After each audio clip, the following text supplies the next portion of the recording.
on the news every night, people were dying. So I knew I was probably gonna die.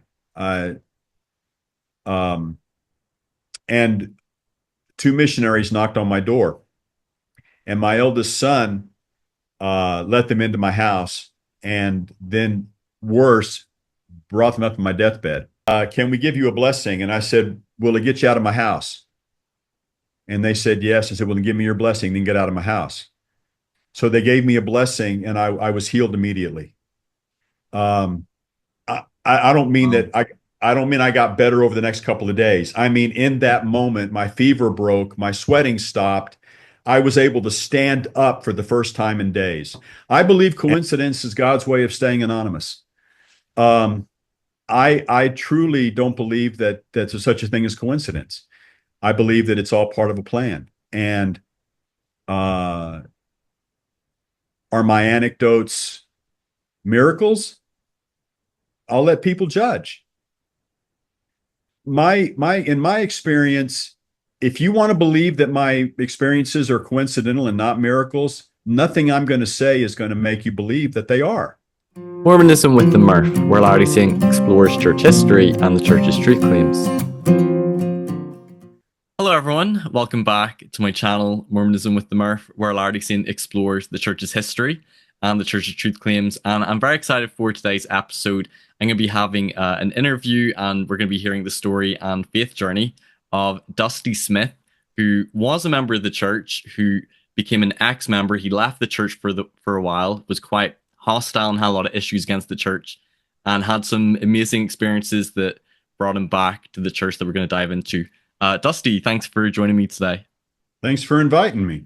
Yeah, this will be fun. I shared with you before we recorded that I first listened to your story whenever it came out in Saints Unscripted back in, 2018, 2019, whenever I was out of the church for a bit. And I remember it having a little bit of an impact on me. And it's kind of cool to think years later that here I am, get to talk with you and hear the story again. And I think there'll be some things that I'll resonate with, aspects of your story, and hopefully people will as well. But maybe we could begin with any people that don't know who you are, haven't heard your story. Give us a bit about your background, where you were born. Did you grow up in the church? Did you grow up religious? Just begin with your story. No, I did not grow up in the church. No, I'm an old man. Okay. I was born in 1960, and Well, here, you don't look a day under 60. I'll be 65 this year. I was born in 60, a different world back then. And Same my year as my parents. Not to make you feel old, but same year as my yeah, parents go were ahead. Knock me down. Go ahead.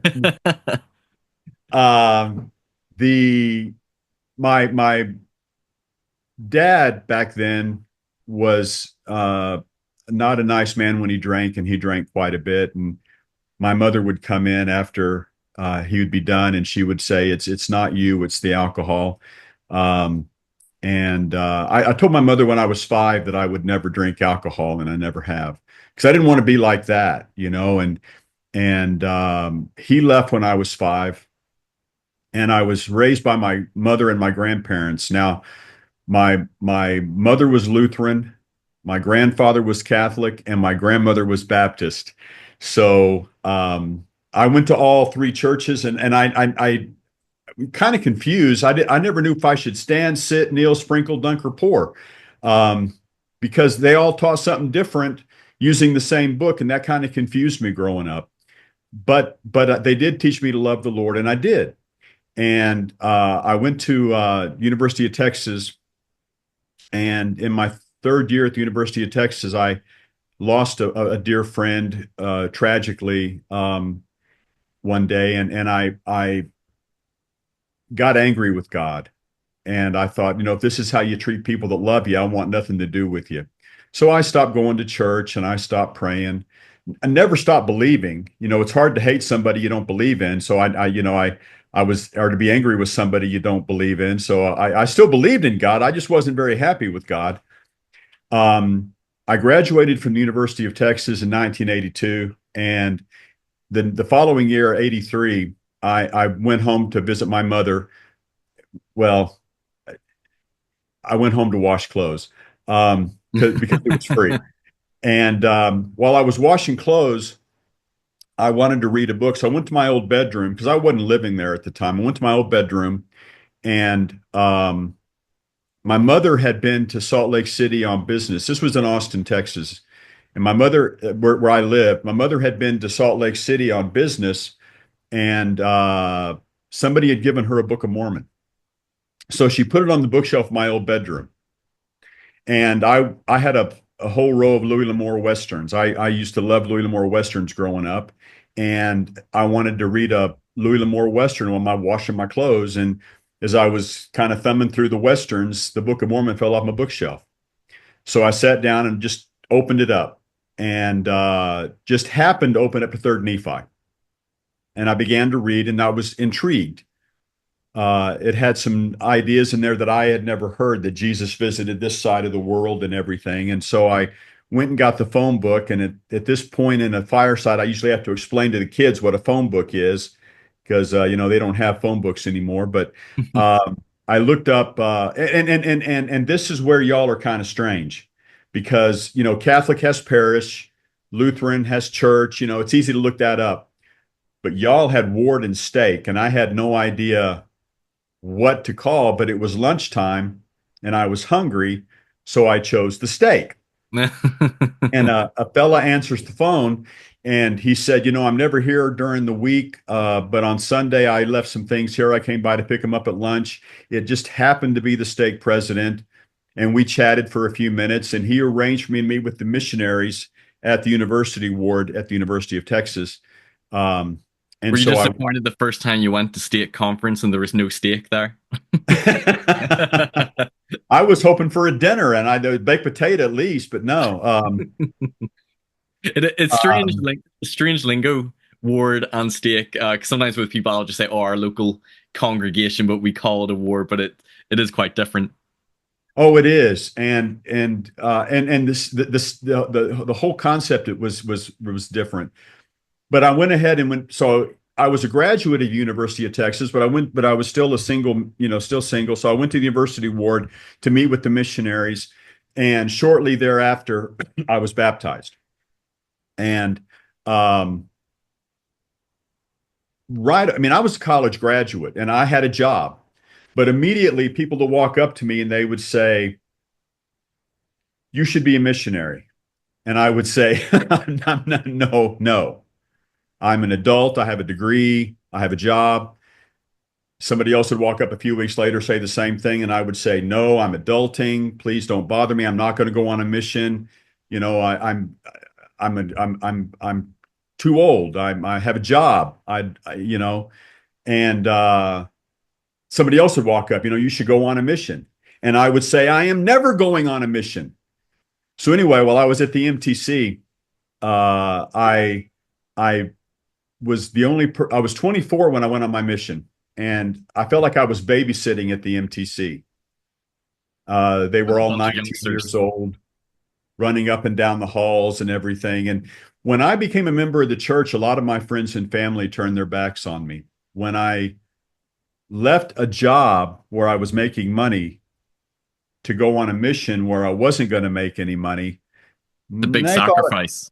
they thought I was crazy. Yeah. So one day I thought, if nobody cares if I'm here, I'm going to go home. I didn't really have the family support that other people had, and so I went to the payphone and I literally called the church headquarters down in Salt Lake, and a receptionist answered the phone, and I said, "If nobody cares if I'm going to on a mission, I'm going home." So this is And when you were at the MTC.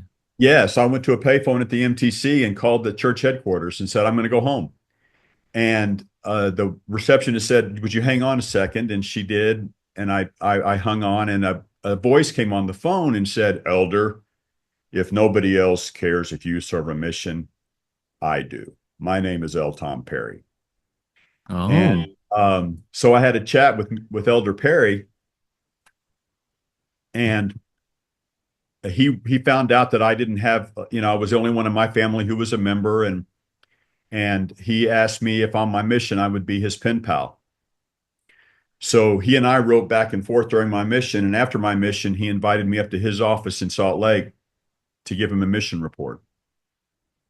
So Very cool. uh, I I was 26 when my or almost 26 when my mission ended.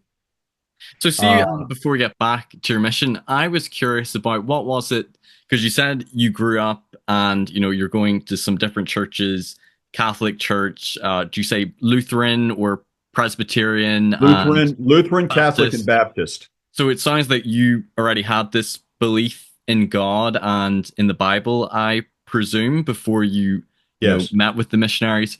What was it that drew you to want to join the church? I think for a lot of people, there's specific things that speaks to them or that really appeals to them, be it the plan of salvation or the Book of Mormon or Joseph Smith's first vision, or what was it for you that sort of enticed you to want to join the church? Interesting question. And I don't think anybody in any podcast has ever asked me this. I've been in a lot of podcasts, and I don't think anybody's ever asked me that question. Well, yeah, I think I've So noticed that. I'm gonna say two things. One of which is something that I have only shared a few times with anybody. Okay. But the first one is it always made me curious as to why Jesus only visited the Middle East, you know? And I was always curious about the verse in John where he said, other flocks I have that are not of this fold, Right. and I was wondering about that. But now here is something that I just don't talk about much, but I'll tell you, and anybody who listens to you now, apparently. Uh, when I was a young kid, and I'm talking elementary school, I had a recurring dream. Okay. I had a recurring dream. And here was my dream that I was apparently looking at a scene going on in heaven where three men were walking. They were listening to somebody talking to them. I didn't see the person they were talking to. They nodded, they turned and they walked away from that voice, and a hole appeared in the clouds, and a staircase came down from the clouds, and they left heaven down a staircase. That was my dream. That was all Hmm. of my dream. But I had it a lot as a kid. I mean, many, many, many, many nights. And I always wondered about that dream. I still think about that dream sometimes. And I always wondered about it. And then when the missionaries told me about Peter, James, and John coming down and in giving the priesthood to Joseph, that dream made sense. And that was huge for me. Very cool. And did you feel whenever you got baptized, did you feel like you had a strong spiritual testimony, like that you knew the church and Joe Smith was a prophet, the Book of Mormon was true, or did you feel like, okay, I believe, I have faith? Like, how would you describe your spiritual testimony when you joined and prior to going on your mission? I think I had a strong testimony. What I did not have, and this is going to come back and bite me later, but what I did not have was a strong foundation. I had a strong testimony, but I'd only been baptized in 83, and I went on my mission in 84, Mm, came back from my mission in 86.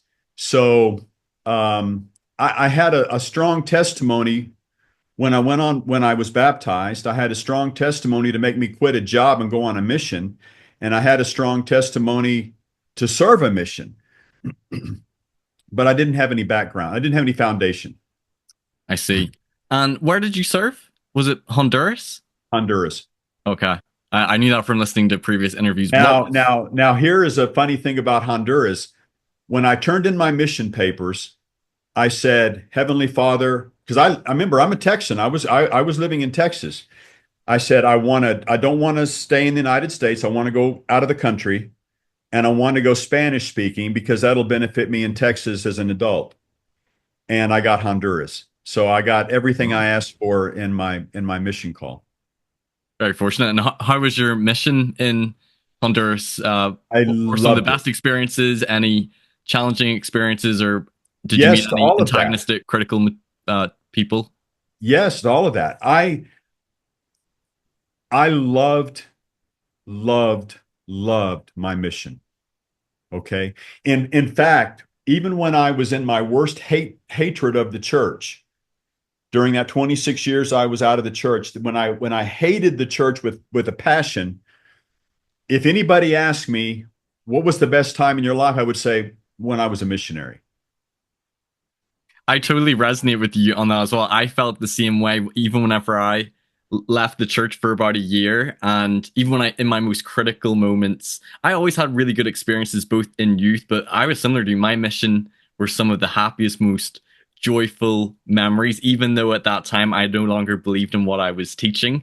I was like, but I still loved it. It was still great. And people were like, oh yeah, but it's very culty.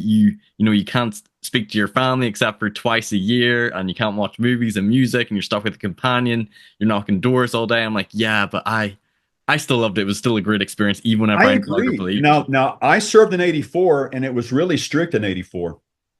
Okay. So, but yeah, and I was the oldest guy, oldest missionary. Okay. I mean, I was, like I said, I was 24, 25, and 26, almost 26 when I left my mission. So I was older than most of the kids that were there. And, but oh, we baptized people almost every week of my mission. And, um, I could tell you some experiences that were just amazing experiences on my mission and some challenges. Right. Um, my parents divorced on my mission, and I found out on a cassette tape that they sent me. I mean, Oh, I damn.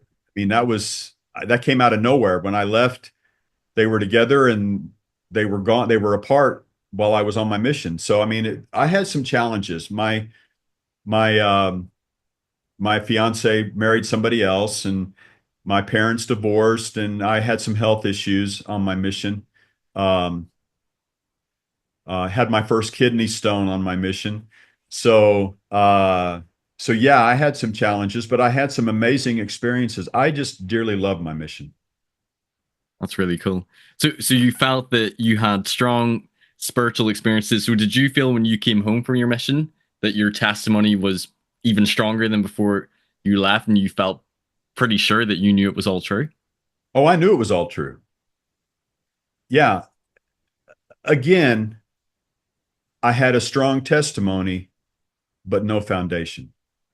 Hmm. I didn't have a lifetime growing up in the church where I was able to have that strong foundation of history and doctrine and stuff. I was, sped through doctrine as in the missionary discussions, and then a year later I was on my mission, and you don't really study history and stuff on your mission. You're teaching on your mission.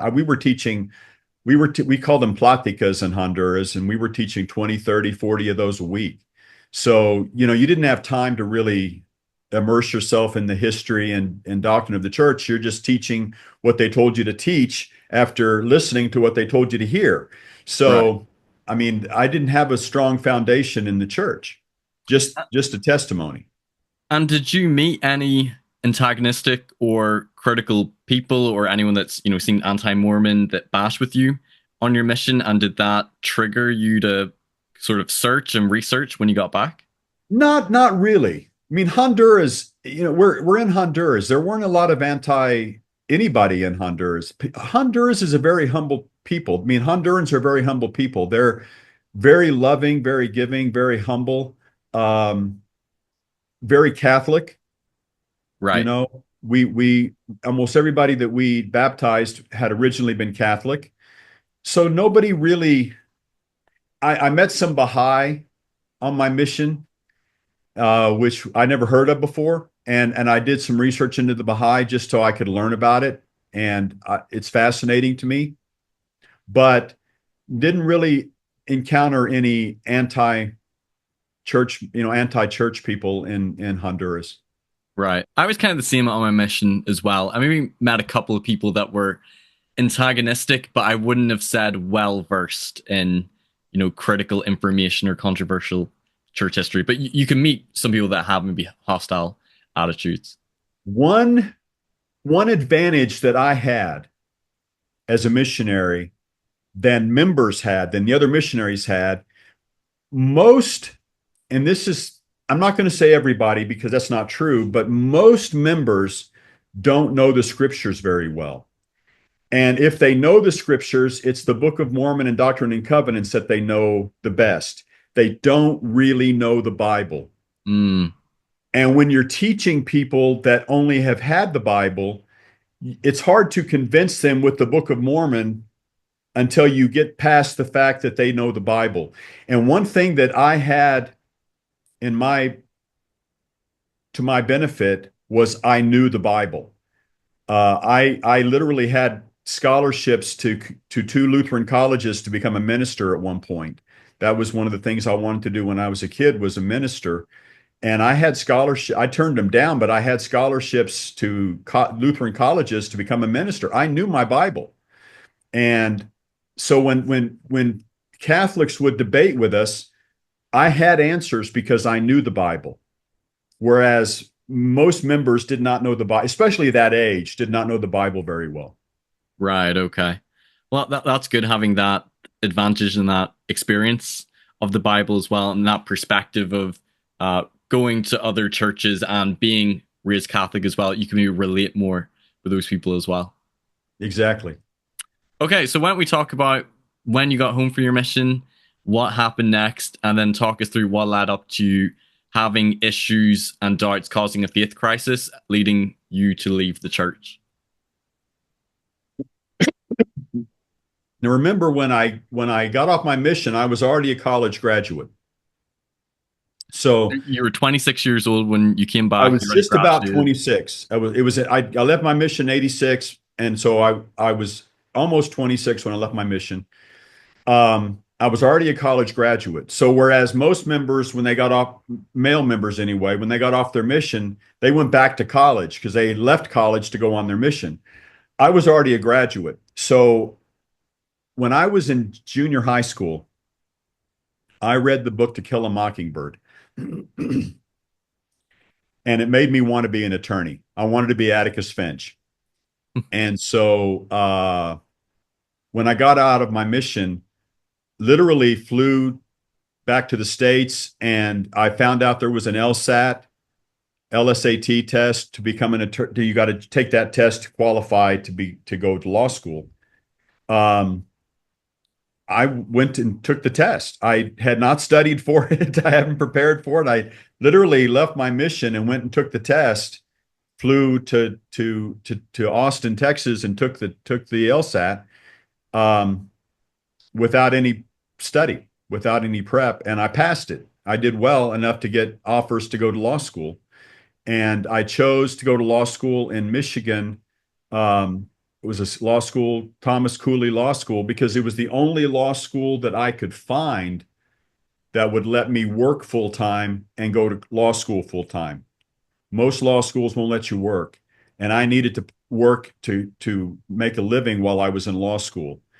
Like I did for college, I worked full time through college as well, and I paid my own way to college and worked full time. So I went to Cooley, and it was in my third year of law school, my final year of law school, that I went to Palmyra to see the pageant from Michigan to Palmyra, just not very far, really, just a few hour drive. When you grow up in Texas, that's to from That's not Michigan very to far. New York's not very far. Yeah. If you live in the UK like I do, that's probably very far away. Oh, it's probably, but yeah, you'll drive through several countries. Yeah. Uh, anyway, went to Palmyra, and that was when I first discovered antis because they were everywhere, Mm. everywhere. They had booths on the street and everything and I debated with them. And I came back from that realizing that I needed to have more knowledge. I mean, I felt like I did okay, but I didn't have a lot of, I mean, I'd only been a member, this was 89, so I'd only been a member for 6 years, and two of that was in a mission in a mission. So and the rest of that was most of that was in law school. So yeah, I didn't really have time to study anything other than law when I was in law school. And were these And so mainly evangelical sort of antis, or were Oh they just yeah, even? tons of evangelicals, tons of ex-members. Um, they were all over. They were literally all over the place. And I came back from New York wanting to be better, wanting to know more. So I began to really. I was studying for the bar at that time, and I was living on 3 hours of sleep a night. And I had for 3 years because I was working full time, going to law school full time, raising a family, and so I began to try to find some old doctrine books and old history books of the church and read those. And I began to find things that I had never been taught. And with no foundation, they rattled me. I mean, I was like, I don't believe this. I How come I was never taught this? And back in '89, if you ask questions, the biggest answer you got was, "Don't worry about it. Don't just have faith. Don't ask questions." Right. And it's different now, but this was '89. And uh, as a law student, I thought, well, if you're hiding something, I mean, if you're not going to give me the answer, it means you're hiding something. So it whittled away my testimony until I woke up one day in November of '89 and I no longer had a testimony. And I wrote the stake president in the area that I lived, and I just said, take my name off church records. I'm not a member anymore. And I got a letter back from the stake a few weeks later saying that I'd been excommunicated. And that made me angry. So before we talk about that, so you said that you were diving into some maybe more deeper doctrine books or diving into things more in church history. Were you also looking at maybe more like critical books as well? Like I know the Tanners would have been around at that time. So what were you reading? And then maybe could you list what were some of the issues you encountered that rattled you a bit? I didn't really discover the Tanners until after I left the church. And then I was looking for stuff to against the church, and I found the Tanners. Um, when I was in Palmyra, people had given me information. I took the information. I didn't really read it, but I took it so that I could read it to try to learn how to fight it, right? But I didn't really read it until I was till I left the church. Mostly like and I'm not well, we'll get into that in a little bit, but mostly some of the issues were one of the hardest things for me to accept was as man is, God once was, as God is, man will be. I'd Hmm. never been taught that as a member, and that was really hard for me. And nobody would explain it to me. Um, I had real trouble as I was looking at, like, I had gotten a copy of Joseph Smith's journal, and I uncovered various versions of the first vision, and that was problematic for me as an attorney, a law student who deals with testimony. Having more than one version really bothered me.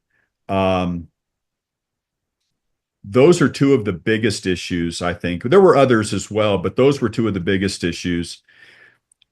When I You're left the partly church, concerned as well by like one that there's differences or maybe variations in the accounts, but also the fact that you hadn't heard about this whenever you joined the church, so maybe you felt like was this hid from me? yes, that was that. Look, that was the whole point for me is why was this kept from me? Why didn't they tell me about this? Did they think I couldn't handle it? Did they think that I'm not smart enough for it? Why did the church hide this from me? And there were other issues, and I really don't remember all of them. I mean, we're talking '89. I mean, that was a long time ago. But there were other concerns that I had. And when I would ask questions, nobody ever had an answer for me, you Mm, know, um, it was very, and you know, you hear the phrase all the time, people can leave the church, but they can't leave it alone. And the reason I believe that's true is because, look, if you leave the Catholic Church, nobody blinks an eye. If you and your life doesn't change. If you become Catholic, your life doesn't change. If you become Lutheran, your life doesn't change. And when you leave the church, nothing changes. But for me to become a member of the church, I gave up a lot. I gave up my iced tea. I That's huge for a Texan. Okay. I gave up my freedom. What I mean by that is I quit my job and went on a mission. I quit a job. I lost my girlfriend, my fiance who had married somebody. I mean, I look at all these things that I lost joining the church, and I felt truly deceived. I felt truly deceived, and I like to think of myself as a pretty smart guy. How did I let this church deceive me like that? How did I let that happen? I mean, I was very angry. And so much of the church as well, like I grew up in the church, but my experience of whenever I left is it was such a huge part. It's not just a Sunday religion or a Sunday faith that the church makes so much of, like, your identity and how you live your life. And there's so many programs, and I too, went on a mission. So it's very hard if you were to feel like you've been deceived or betrayed, or this church isn't what it claims to be. I can understand those people who feel like they can't leave it alone. Either they're trying to uh, deconstruct it, or they might feel some frustration, some resentment about it because it's such a big part of their lives. It's not just that. I think all of the above, what you just said, but I also think that there's a part of it that is, now that I know the truth, it's my duty to save others from this horrible fake church. Yeah, So you want to help other people find the same um, life that you have found, to leave the church and save their souls, because it's a false church and a false prophet, and so I think there's some savior complex involved with yeah. that as well. In a way, you can extend grace that if they believe this is a false religion or a con or a fraud, that they're just spreading what they see as the issues and to make people aware. No, it sounds from what you've said as well, and from what I've listened to in your story, that you still remained Christian. I don't know if you were Yes. Catholic or more evangelical, but did you then orient from not just viewing the church as not true, but sort of like a false gospel, a false False gospel. religion, a Yes. different Jesus, and that, Yes. Yes. this is really bad. Even some extreme Christians might view it as evil. Yes, I did.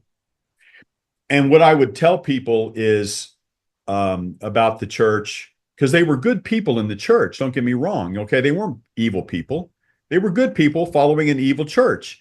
And I would say Satan is very clever. Some people are easy. Give them drugs, give them alcohol, whatever. They're easy to get away from God. Just give them alcohol, drugs. They're easy. But there are good people who won't do that. So what you do is you give them something that looks good, but it's false. And if they follow the false God, the false church, they're just as doomed as the people that do the drugs and the alcohol and all this stuff over here.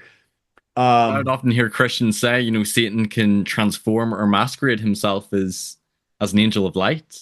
Or they would say that, Jesus said false prophets would come that would deceive the people, doing, signs and wonders, saying that yeah, and that's what keep in Joseph mind Smith that I was. also felt a huge amount of guilt because I had baptized a lot of people on my mission. And I felt very guilty about all of that. I felt like I had led these people astray, and I had a lot to. I just felt really guilty, um, and I hated that I had lost so much to be a member, and I felt just so much hatred, so much anger. Um, I did. I was.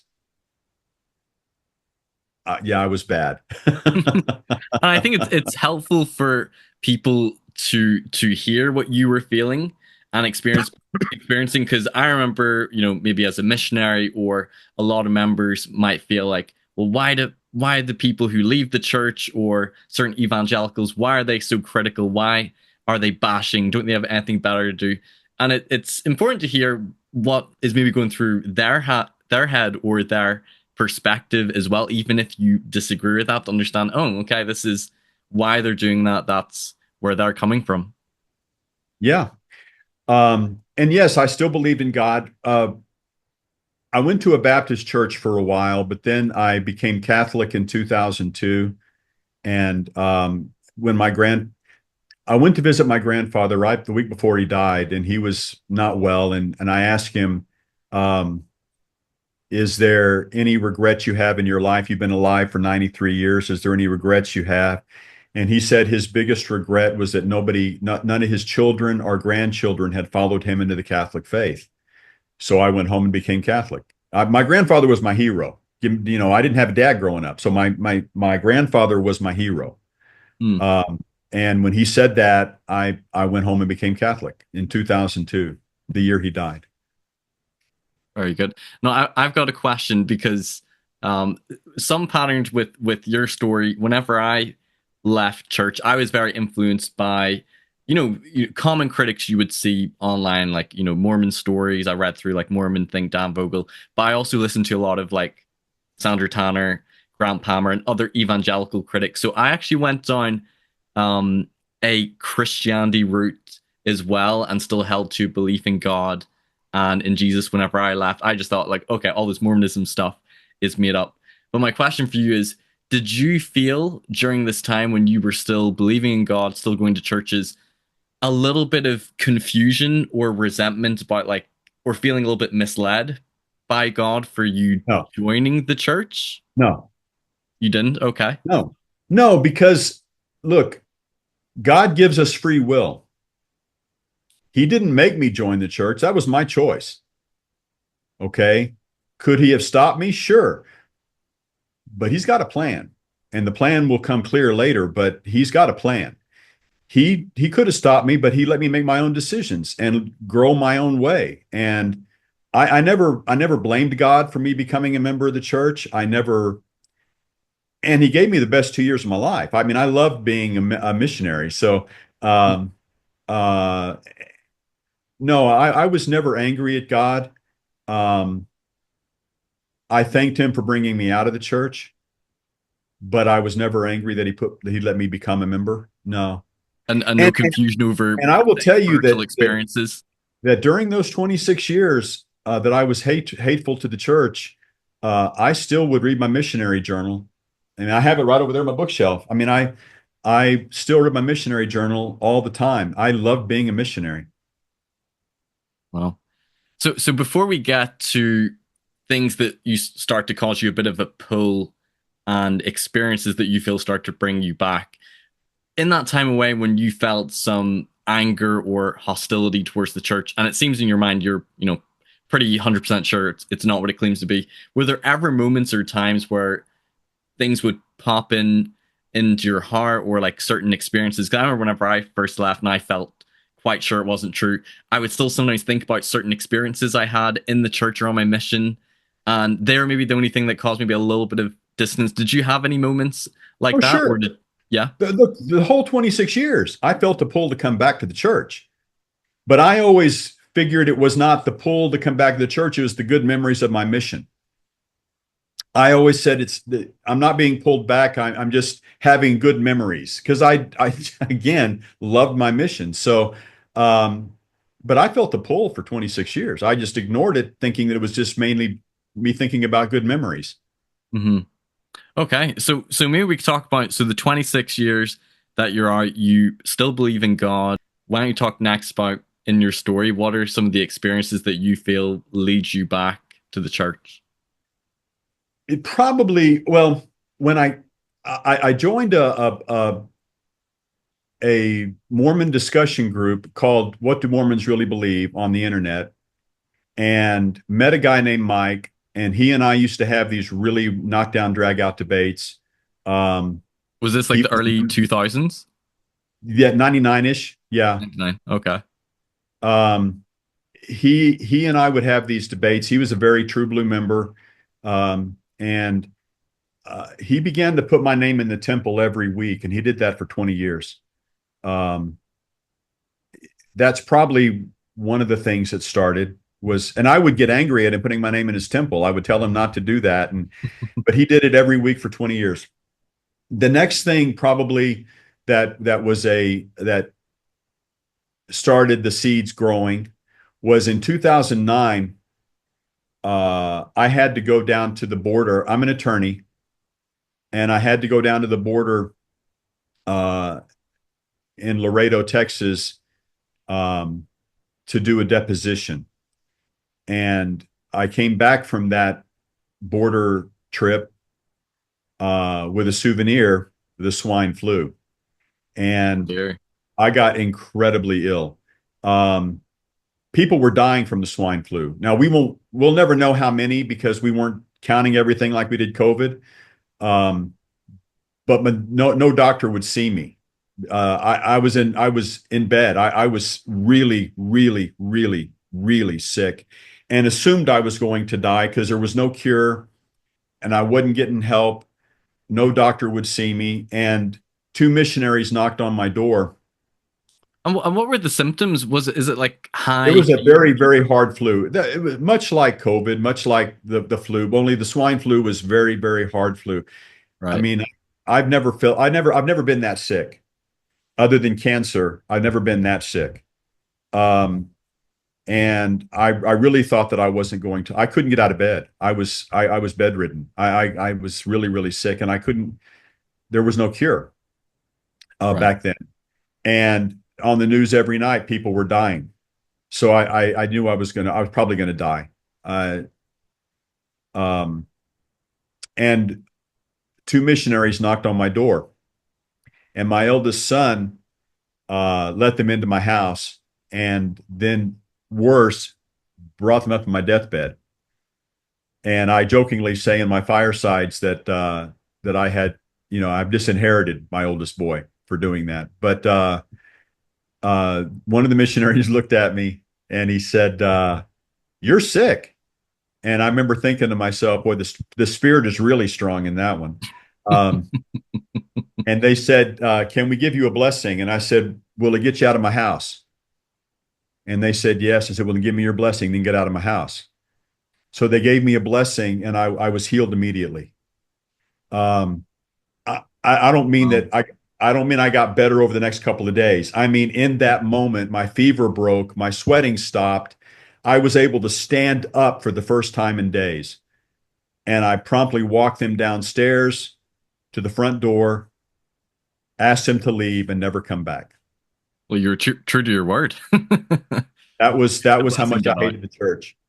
But that was a seed. Okay. Then in 2014, that's when everything really started. The So first thing before we that get to that, happened. like what was going through your mind after that? Were you a bit like astonished or like, Oh, wow, I was just healed in you this moment? think I was blown away, but I thought that didn't make the church true. It just means that God is lives and will work through anybody. Right. Okay. Now I will add a point here. I did, however, find the stake president when I right after I got healed. I found the stake president in 2009, and I said, if I were to come back to the church, what would I have to do? And he said, you'd have to have a church court because you were excommunicated. I said, I will never have a church court. I didn't do anything wrong. All I did was ask my name to be taken off church records. I will never have a church court. And I walked away. 5 years later, um, my wife was got a got a transfer with the company she worked for. She got a transfer to or the option to opportunity to transfer to Baton Rouge, Louisiana for promotion. She'd be responsible for all the studios between Texas and Florida, but she'd have to live in Baton Rouge. And I was living in Dallas. I had a nice house in Dallas and a really, really, really nice income as an attorney with a law firm in Dallas. And I said, she said, well, should I do this? And I said, sure, take the promotion because that might that same position might open up in Texas. You can make a lateral move. I'll stay in Texas. I will keep the house and my job, and we will visit each other once a month in Shreveport, Louisiana, which is about halfway between us. A little further for her than me, but about halfway in between us. So that's what we did. And she took that district from in the 40s up to number 4 in the country, in the company, I mean, in the company. But but in January of 2015, well, let me back up. Also in 2014, I joined another discussion board to argue with members of the church.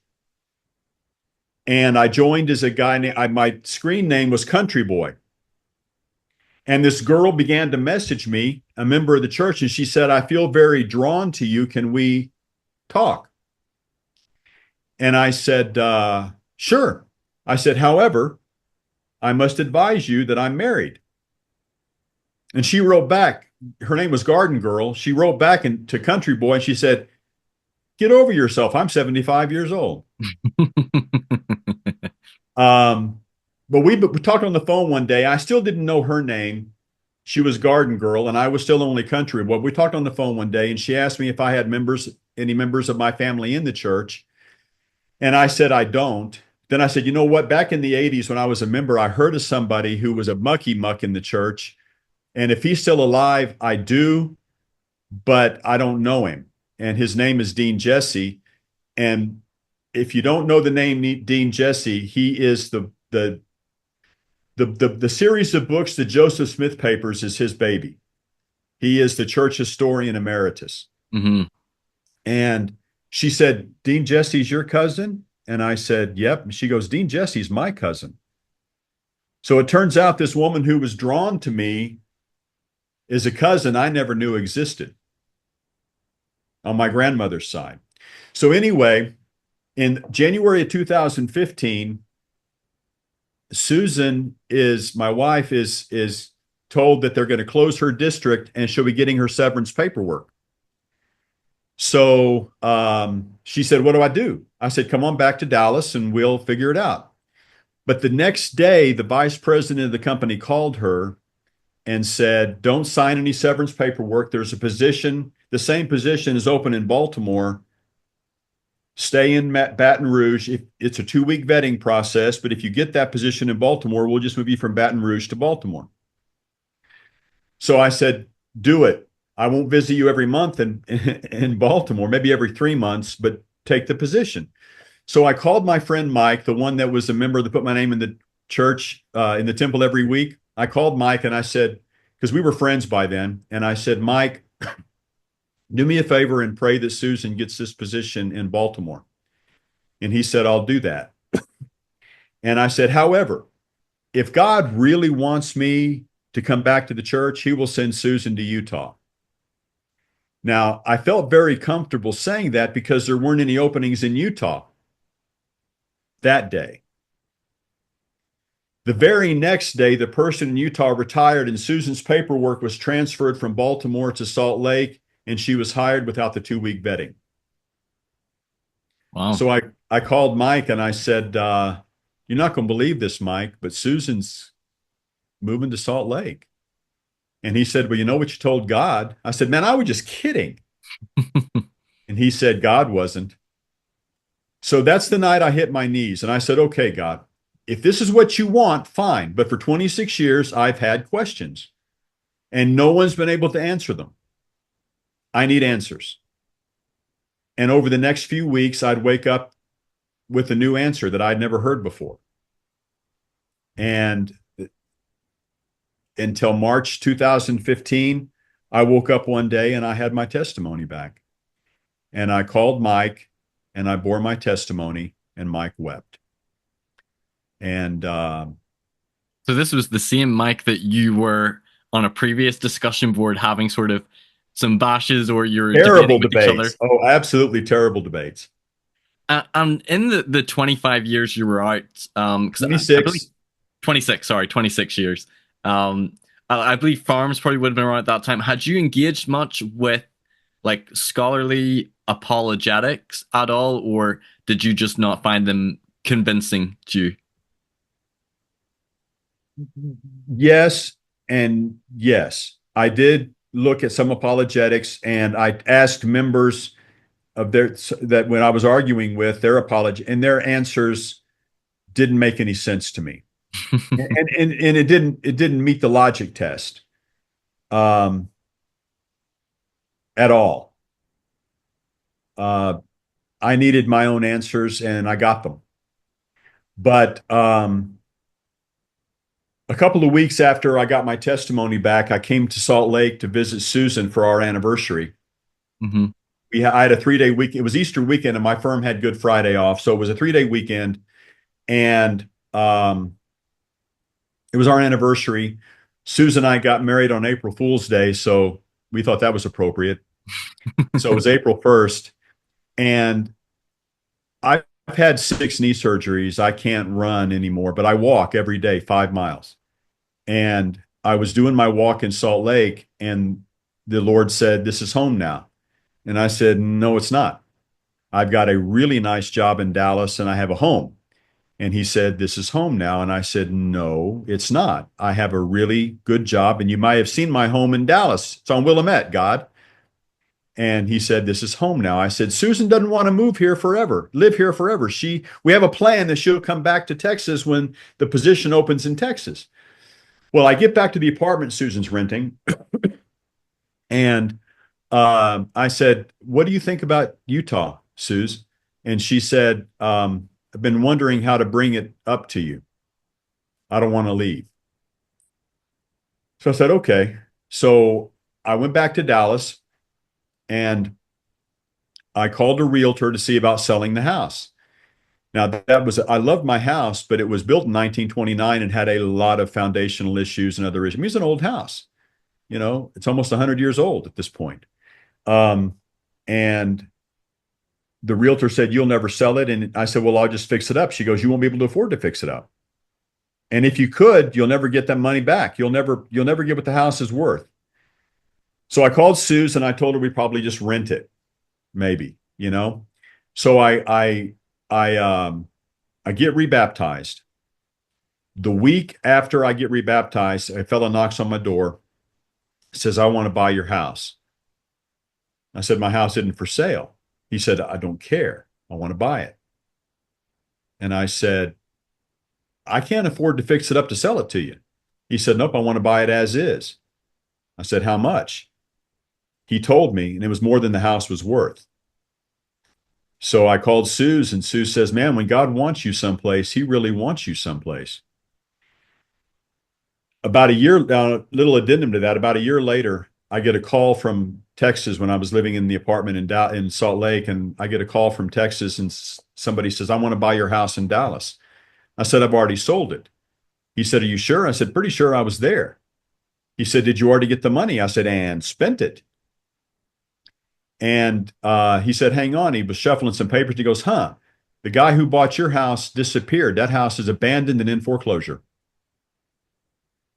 So whoever bought my house never lived in it." So, um, but that's when I came back to the church. I mean, there's been a lot of things that have happened since then. A couple other things. Well, I'll skip most things. I'll just go to one other really cool point.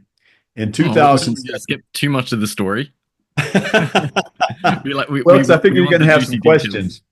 Um, but in 2017, Susan and I went to a gun show here in Salt Lake. That's how we date in Texas. And I needed a holster, and I went to the table where they're selling holsters. And uh, a fella says, "Well, okay, you're right. I skipped a little too much." In 2016, I get a phone call. A woman says, um, "Is this Dusty?" And I said, "Yes." And she said, "Would you please hold for President Uchtdorf?" And he gets on the phone and he said, My understanding is you were anti for 26 years and came back to the church." And I said, "Yes." And he said, "Will you come see me?" And I said, "Okay." So I went and saw Elder Ruchtdorf, and he said, "I'm going to talk about you in general conference. Is that okay?" And I said, "Sure." He says, "I'm not going to use your real name." And I said, "That's fine." And in 2016, October 2016 general conference, in the priesthood session, he gives a talk about Alma and Amulek, and he tells my story. So then in 2017, I go to this gun show, and the guy realizes I'm from Texas and asks me why I'm in Texas. And I said, "Let me tell you a story." And he said, "Wait a second, that was you that Elder Uchtdorf talked about?" And I said, "Yes, it was." He goes, "Can we chat?" So this fella and my wife and I walk over to a quiet little area of the Sandy, Utah Expo Center, and another fella follows us over. When I get done telling my story, the fellow that followed us over said, "You're from Dallas." And I said, "Yes." And he says, "And you're from Oak Cliff in Dallas." And I said, "Yes." And he goes, "You don't remember me, but 8 years ago you had the swine flu and I gave you a blessing." Now, the rest of that story is after his mission, he went inactive. Before the 2016 General Conference, his bishop said, "I've had enough of your inactivity. Here is a ticket to the General Conference, to the priesthood session." He goes to that session, hears the talk on Alma and Amulek, and it reactivates him, not realizing that the story was about a person he had given a blessing to 8 years prior. Wow. Yeah. So this is the kind of stuff that's gone on. And then, of course, after I was talked about in General Conference, LDS Living did a magazine article on me that had almost 1 million views online or in or hard copy. Either one had almost 1 million views. And a group called High Live 5, which is a Facebook group, asked me to do a Okay. video, and I didn't want to do it. And they called me several times and asked me to do it. And I finally said, they said, "Look, we get 6 to 10,000 views on our videos. Would you might help somebody with that 6 to 10,000 views?" I said, "Fine, I'll do your video." To date, that video has had 1.1 million views. Really? Yeah. Wow. So between that and the magazine article, you're talking um, 2 million views ish. Then I did the Saints Unscripted. Back then it was called Three Mormons. That's right. Um, With Quiku, yep. And I did that video. That's had a, a lot of views as well. a I think ton of whenever, views. because I watched it right before this, just for prep, and I think it's around 95,000 views it Yep. got. And then the Comeback podcast has had 250,000 views that I did with her. Whoa. Uh, and I've done other podcasts, and I've done 126 firesides. So you've got to believe that there's been probably all told, probably between 2 and 3 million views of the story. Um, it's been I've gotten so many emails, so many messages, people coming back to the church after hearing the story. Um, I was asked to the rebaptism of one of them, who happens to be a great great grandson of Brigham Young, who saw the story. I gave a fireside he was at, and he asked questions, and he came back to the church after the fireside. Um, so the Lord has used my story to really help people. And I mean, it's a story of hope, and it's a story of love and forgiveness. Um, when I met with Elder Ruchtdorf, he said, "Do you have a testimony of the atonement?" And I said, "Well, that's a trick question." He said, "Why is that a trick question?" And I said, "Because I believe in it for you. I believe in it for everybody. I don't believe in it for me." He said, "Why not?" And I said, "Because I've spent 26 years trying to hurt the church. I don't deserve the atonement." And he looked at me and he said, "Dusty," and I raised my eyes to his, and he said, he had that kind of half smile you see him have sometimes in General Conference. And he said, "Your sins are forgiven." I mean, my wife was not a member, and she said, "I'll support you. I'll go to church with you. I'll go to functions with you, but I will never, ever, ever, ever, ever, ever, ever, ever, ever, ever, ever, ever, ever, ever join." And I never tried to push her into it. The only thing I ever said, the only thing I ever said was, "Hey, baby, my patriarchal blessing says I get sealed in the church. I'd like it to be with you." Um, After we met with Elder Ruchtdorf, the next day she said, "I'm ready for the discussions." And we had the discussions. I had the unique pleasure of baptizing my spouse. And a year later, we were sealed in the Salt Lake Temple. So it has been just a fascinating and incredible journey.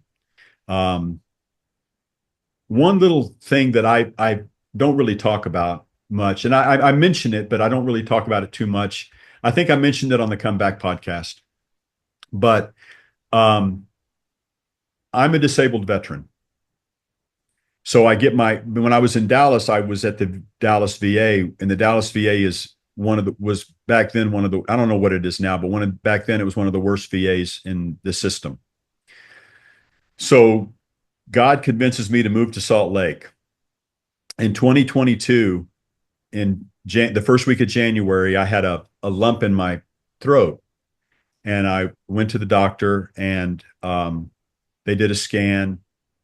Uh, I had throat cancer, and it had spread to 20 lymph nodes in my neck.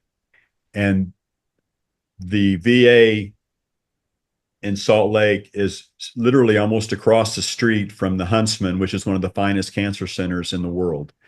And so the Lord put me in a place where I could have my cancer treated by some of the best in the world. Um, and You can see where they cut my throat open to take the lymph nodes out. They also went down my throat, took out part of my tongue, um, and my soft palate and my tonsil to get the tumor. So, and then they did 25 sessions of radiation to my head. So, the Lord really has to, and I'll tell you that not once did I ever say, Heavenly Father, heal me. All I ever said was, Heavenly Father, I know you have the power to heal me, but your will be done. Now, a little story about that. Before my surgery, the doctor said, okay, look, you have nerves that surround your lymph nodes. It's inevitable that we're going to cut nerves. So when you come out of surgery, you won't be able to raise your left arm. You won't be able to smile. You probably will not be able to talk. We'll have to retrain you to talk and everything else. I said, okay. I get out of surgery. I'm in ICU the first night. And the first thing I try to do in my stupor of coming out of surgery is raise my left arm. And I could raise it. Then in the dark, I tried to smile and feel that my mouth going up, and I could. The doctor comes out after surgery and talks to my wife, and she said it was a successful surgery, but we had something that we've never seen before. We would take a lymph node and the nerves would fall off of it. We would cut that lymph node out, go to the second one, the nerves would fall off of it. That happened 20 times. They never had to cut a nerve. So, I've had my share of blessings, even with cancer. Cancer increased my testimony, if that makes any sense. Oh, it's a really beautiful and inspiring story. I remember whenever I first listened to it back in 2018, 2019, whenever I was out of the church for a time, and it didn't have such a big impact that it brought me back to the church. But I remember listening to your story and feeling the sincerity, but also at the time thinking that, I can understand from those experiences why he came back to the church, and almost feeling like if I had maybe experiences like that, that might bring me back to. And I went on to have my own sort of my own experiences that brought me back. And I think I remember listening to that talk by Alman Amulek. Did you say it was 2017? Because I think I was a missionary. 2016. Okay, I was on my mission. I think I remember that talk. So primarily it was believing that you witnessed miracles, these answers to prayer, these wonders, that you felt this pull that the Lord wanted you to come back to the church again. And you touched on that you felt like you were receiving some spiritual answers to some issues or questions you had. Would you maybe elaborate a little bit on that process if you would like to share? Because it sounds that it wasn't so much you were turning to deep diving into apologetics or scholarly things, but you felt like you were receiving some answers from the Lord. Was this prior to when you joined the church again, or soon after? Was what prior the answers that I got? Yeah, when you feel, I think you said No, it was they were before. before. Right. Okay. I would not have come back to the church if I hadn't gotten answers. Right. Because that's important, because I feel similar to you that I had a lot of issues and I felt like I was having these experiences pulling me back, and I was wrestling. For me, some of them I've had to figure out since being back. But it can feel like I've still got these books on my shelf, these issues. I don't know how to explain away these experiences, but I need you to help me with these things intellectually. Well, let me give you an example of one. One of my biggest issues was geography and archaeology. And I would tell Mike, my friend, I would say, if I can walk the streets of Jerusalem, I should be able to walk the streets of Zarahemla. If it exists, and I should be able to do that. And he would give me all these apologetics about it. None of them made sense to me. Um, well, it's because the jungles grew over. I said, I lived in Central America. I lived in Honduras for 3 years and Panama for 2 years. People aren't going to live in the jungles. They're going to live in the mountains, by the lake, by the coast. They're not going to choose to live in the worst place in the country, which is the jungle. So it didn't make any sense to me. So the dream that I had one night was that the Lord said to me, okay, if you walk the streets of Jerusalem, does it make the Bible true? And I said, no. He said, but if somebody is excavating and they come across a sign and they rub it off and it says, welcome to Zarahemla, population 450, does that make the church true? And I says, it makes it absolutely unequivocally true. He said, then why would you need faith? And that was the first answer that made sense to me. We don't know because we don't know until he wants us to know, but until then, we must use faith and have our faith be the reason we believe, and not because we have all the facts, all the knowledge. That made sense to me, and nothing else did. And that was one of the examples that of the answers that I got. Very good. So I can imagine a skeptic or an unbeliever might think that you left the church based upon information or issues or say logic or rationality, and some people might question that you came back based upon subjective experiences that you interpreted as miracles, but they're just either coincidence or emotional experiences, and therefore, since coming back, you've almost sort of you say you've had maybe some spiritual answers, but in a way, you've sort of set a lot of those issues to aside and chosen to have faith in these experiences. What would be your response to someone who thinks that way? I've gotten those questions. I've gotten people to say that to me. I've gotten thousands of messages from people, emails, messages. Over the last 7 years. Let me say this about me leaving the church. I told you I didn't have a good foundation. And I was literally living on 3 hours of sleep, 3.5 hours of sleep a night for 3.5 years in law school, working full time, studying for the bar. My last year, I had a full time job and a part time job, raising a family, driving 2 hours a day. I literally, I wasn't physically, emotionally, or mentally prepared for the spiritual battle that I had. And without a foundation, all I had was my faith, and it wasn't strong enough at that point. And I wouldn't. So there was a lot involved with me leaving the church. Now to the next point, I don't believe in coincidence. So you want to say something's coincidental? Fine. Maybe to you it is, but I don't. I believe coincidence is God's way of staying anonymous. Um, I truly don't believe that there's such a thing as coincidence. I believe that it's all part of a plan. And are my anecdotes miracles? I'll let people judge. In my experience, if you want to believe that my experiences are coincidental and not miracles, nothing I'm going to say is going to make you believe that they are. But if you want to be open to the notion that God still does miracles, then you'll believe. And all I can do is present the facts. Look, I'm an attorney.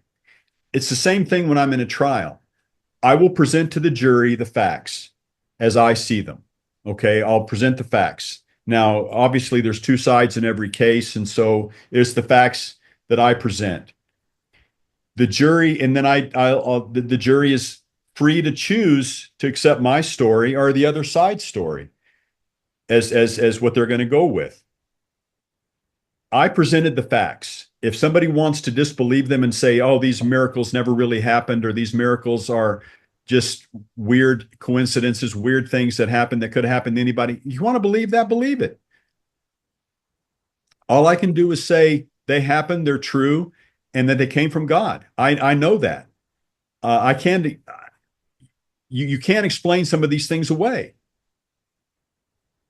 And it seems when it comes to the way that God works and spiritual experiences and miracles, it seems that in some way it can almost take some faith how you choose to interpret it. Because, like, say for example, I've thought of this analogy: if somebody is driving in the middle of the nowhere and their car breaks down and they're trying to fix the car and they can't, their mobile phone is dead and nobody's around, let's say, and they're panicking and it looks to them like there's no way I'm going to get out of here. And then they decide to kneel down and pray and ask God for help to send someone. And then, let's say, moments later, a car comes by and they're able to get help. You could either choose to interpret that as that was an answer to prayer, that was a miracle. And I'm sure for the person that said the prayer, they'd be like, that was a miracle, God answered my prayer. And a skeptic might think that was just a coincidence.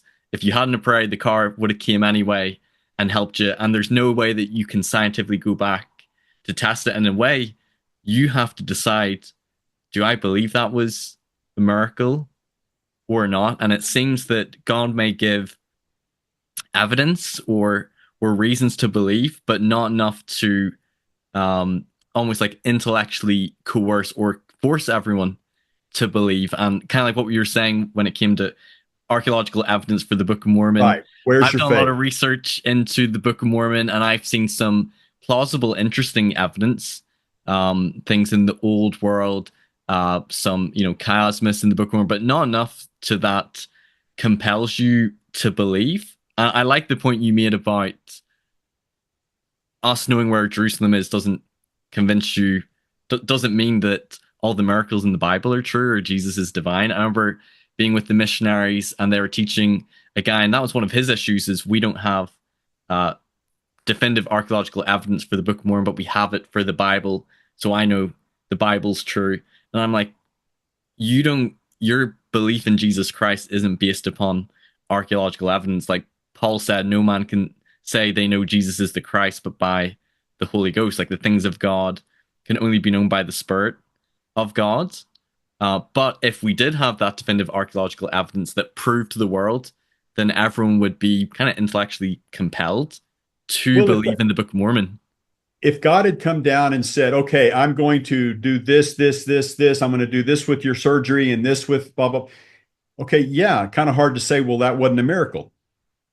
But the way it happened, you can choose to say, well, it was just a coincidence or a miracle. But look back when I was healed from the swine flu in 2009. I didn't attribute it to the church. I just said, okay, yeah, I got healed. But I did not say that it's because I'm a member or because of anything. I just said God healed me. Mm. It's really hard to experience these things and not see the miracle. Um, it's like people that don't believe in God. We're just an accident. I don't get that. I don't get that we're just an accident. It would be like throwing a bottle of ink in the air, and when it hits the ground, it's going to form the works of Shakespeare. I mean, Mm. that's us being who we are is a miracle. Um, it's hard to deny that to me anyway. And look, I'm not a fly by night kind of guy. I am an attorney. I'm a former lieutenant colonel in the Army. I'm a former city councilman. I'm well read. I'm well versed. I'm not some, you know, crackpot who believes in anything that the way the wind blows. That's not me. It took some serious study and some serious prayer and some humility for me to come back to the church. Right. You talked about that you felt when you first joined the church that you had a strong spiritual testimony, but you talked about that you felt like your foundation wasn't strong. Could you maybe talk about what you think is different about your foundation now compared to then? Or are there maybe certain beliefs or paradigms that maybe you had then of maybe prophets or church history or scripture that is maybe different now? Maybe just share how you feel like your foundation has changed. When I was anti, I read a lot of church history books and a lot of church doctrinal books in order to fight the church. And if you want to find negative stuff, you can find it in anything. Okay, you can read church history and find all the negatives. The problem is that we don't have the same amount of information about Abraham and Moses that we have about Joseph Smith. Okay, so there's what information we have about Moses was written by guess who? Moses, right? I mean, he wrote the first five books of the Bible, which is his history, and he wrote it. We don't have all that information. We don't have the daily doings of Moses like we do Joseph Smith. So it's easier to find fault with Joseph, but it's easier to find fault with anybody. If you want to find fault, you're going to find fault. And that's kind of where my shift went. It went to I don't need to prove anything to anybody. I don't need to even prove it to me. I need to have the faith that the Lord will teach me what he wants me to know when he wants me to know it. And I think if nothing else, the 26 years taught me patience. Hmm.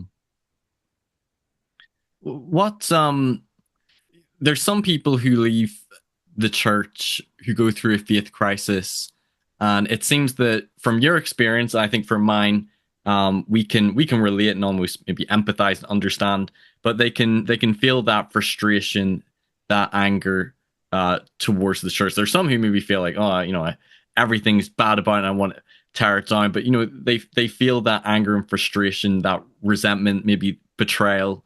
What advice would you give someone who's in that boat, and to them they feel like I could never come back or believe again because of these issues I have, be it with church policy, leaders, history, doctrine, truth claims, and for them they feel like they couldn't get past it. What would be your advice to someone who's feeling that way? I had a fellow walk up to me one day. It's been about 6 years ago, 5 years ago. And he said, "Can you help me out with something?" I said, I'll try. And he said, "Can you help me find the perfect church?" I said, "Yeah." He says, "You can?" I said, "Sure." He said, "How do I find the perfect church?" I said, "Die." You're not going to find the perfect church on this earth because it's run by imperfect people. Look, Abraham lied, Moses killed, Peter denied. We don't have such thing as a perfect prophet. They're human. They're going to make mistakes, but that makes mistakes doesn't mean you're not a prophet, or mistakes doesn't mean you're not a bishop. You may not be the perfect bishop, but you're still a bishop. And the church is not perfect. It has its warts. Okay? But that doesn't mean it's a false church. It means it's a church run by humans. And humans are going to make mistakes. Humans are going to fail. They're going to make stupid decisions. Um, I always tell people go back to the basics. Did Joseph Smith have the first vision? Yes. Did he interpret the Book of Mormon? Yes. Look, like I said, I'm an attorney. I have written a book. I'm a published poet. I've written briefs that would make your eyes water for judges. With all my experience of writing and all my education, I could not have written the Book of Mormon. And yet people who don't believe say that Joseph somehow did that all on his own without the education. I mean, I'm just saying it's impossible. He couldn't have done it. So go back to the basics. And then after that, what really matters? If he had the first vision and if he translated the Book of Mormon, what else really matters? Nothing. He's a prophet. And he gave us the Book of Mormon, and that's good enough for me. I mean, I look, I've been there. I've never been happier. I always felt like I was missing something when I was anti, and I'm home, and I'm glad I'm home. Can I find fault with the church? Yes, and I did for 20. It's funny when I was in my church court that I had to have a church court to come back. One of the members of the church of the high council that in the church court said, "What are you going to do if you find something else negative about the church? You going to leave again?" And I said, "Is there something new? Because I've used I've used all the old stuff for 26 years. So if you got something new, let's talk about it. Otherwise, what do you got to worry about?" He went, "Okay, fair point. Okay, look, I know the church warts. I'm okay with them. I know why they're there. I understand that they're from people who made bad mistakes or just were wrong, Hmm. or maybe I'm wrong. Doesn't matter. The problem, the fact is that go back to the basics.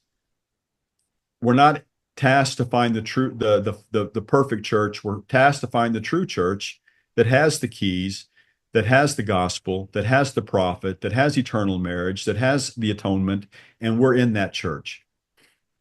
Yeah, it kind of reminds me a little bit of Elder Corbridge's talk, Stand Forever, when he talks about primary and secondary questions, and the secondary questions and issues people have are important, but I think he talked about that we can often fixate and spend all of our time and energy muddying over the secondary questions and trying to determine the primary ones from the secondary, trying to determine if Joseph is a prophet or if Jesus Christ or God lives or if this is the Lord's church by spending all of our time and energy on the secondary questions. And it sounds to me that it seems that you feel very sure and complete in the primary questions in many ways that that's a very strong foundation.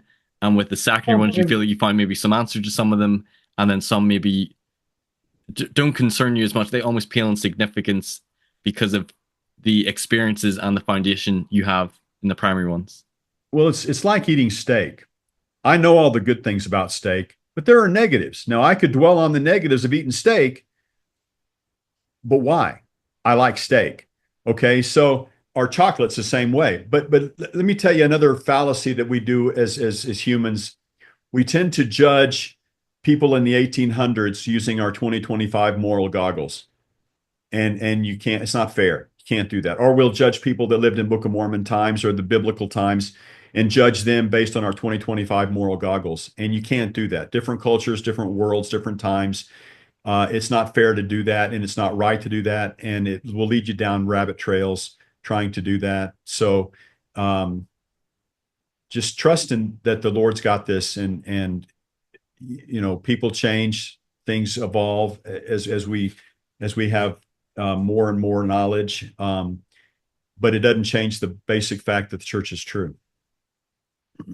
And one final question, kind of similar to the one I asked you before, but there might be people listening to this who may be in a faith crisis. They might be struggling. They might be out of the church but still open, and they might feel similar to how I felt whenever I first listened to your story, a little bit of what I would call envy, spiritual envy. Like, man, I wish I had those experiences, or I feel like I've maybe not been having answers to prayer. And if they're in sort of like amidst of this dark night of the soul, what advice and encouragement you give someone like that who wants to believe but is really wrestling with unbelief issues, maybe struggling to believe in God, in Christ, in the restoration, in the truth claims? What counsel would you give?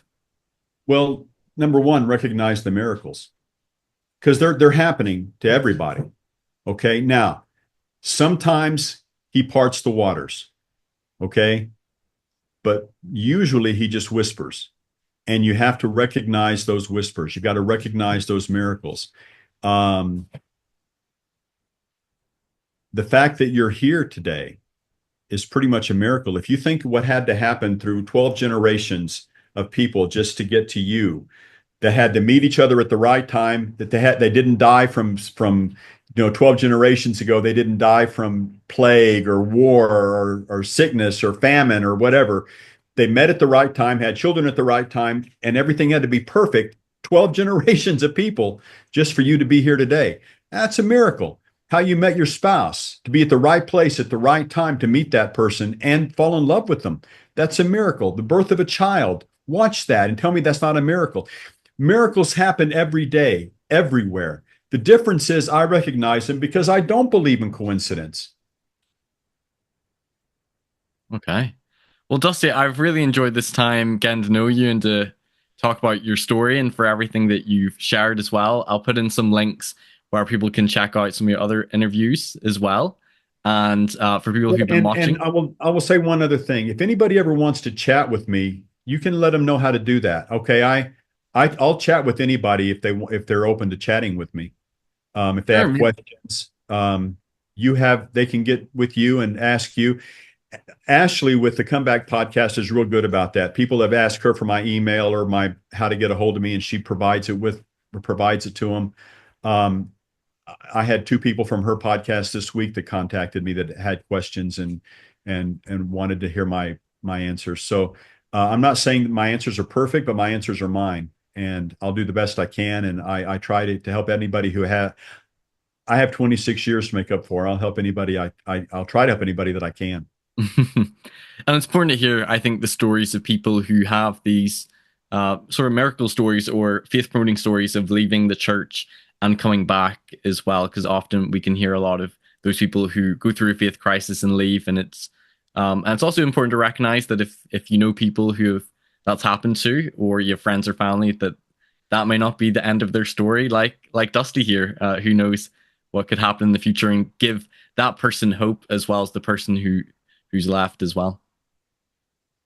All right. Well, thanks so much for coming on. Listeners who've been watching, don't forget to give this a like, comment, and subscribe. And if you want to reach out to Dusty, you can send me a message and I'll give you his email. And we'll see you next time on Mormonism with the Murph. Take care. Bye-bye. Thanks everyone for watching this episode. If you've enjoyed it, please give it a like, share it with others who might benefit, and don't forget to subscribe so you don't miss any future content. You can also listen to these episodes on podcast form on Anchor or Spotify, and you can follow me on Facebook, Instagram, and TikTok. Check out my website for more content, personal blog, and more. And if you care to donate to support me, you can via my PayPal or Patreon, or through the website. And you can also give donations via YouTube through Super Chats. Thanks for watching Mormonism with the Murph. Take care. Bye-bye.